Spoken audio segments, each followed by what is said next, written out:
Hi అండి. నమస్తే. అందరూ బాగున్నారా? ఇవాల్టి వీడియోలో మునక్కాడ మష్రూమ్ అదే అండి పొట్టుపొట్టుగుల కర్రీ ఎలా తయారు చేసుకోవాలో చూద్దాం. ముందుగా స్టవ్ ఆన్ చేసుకొని ఆయిల్ వేడైన తర్వాత ఉల్లిపాయలు ముక్కలు అలాగే పచ్చిమిరపకాయ ముక్కలు వేయించుకోవాలి. తర్వాత మునక్కాడ ముక్కలు మనకు కావాల్సిన సైజులో కట్ చేసుకొని వేసుకొని ఒకసారి వేయించుకోవాలి.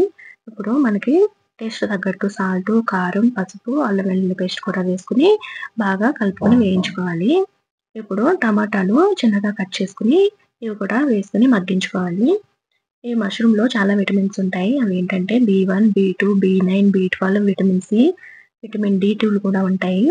వీటిలో యాంటీ ఆక్సిడెంట్లు, యాంటీ ఇన్‌ఫ్లమేటరీ గుణాలు శరీరంలో రోగనిరోధక శక్తిని పెంచుతాయన్నమాట. ఈ మష్రూమ్స్‌లో ఫ్యాట్ ఉండదు. అలాగే క్యాలరీలు తక్కువుంటాయి. కొలెస్ట్రాల్ ఉండదు. ఫైబరు, విటమిన్‌లు, మినరల్స్ ఎక్కువుంటాయి. వర్షాకాలంలో ఇవి తింటే వ్యాధులు, ఇన్ఫెక్షన్‌లు రావన్నమాట.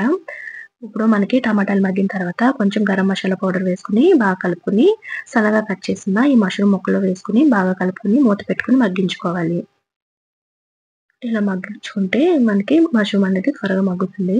ఇప్పుడు మునక్కాడల్లో కూడా అధికంగా కాల్షియం, ఇనుము తదితర విటమిన్‌లు ఎముకల్ని దృఢంగా ఉంచుతాయి.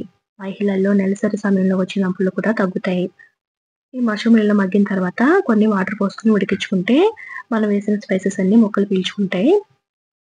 గర్భిణీలు మునగని తీసుకోవడం వల్ల ప్రసవానికి ముందు, తర్వాత వచ్చే సమస్యలు తగ్గుతాయన్నమాట. ఈ ఇలా మగ్గించుకున్న తర్వాత మష్రూమ్ అన్నీ ఉడికిన తర్వాత లాస్ట్‌లో కొత్తిమీర చల్లుకొని ఒకసారి కలుపుకుంటే కర్రీ అన్నది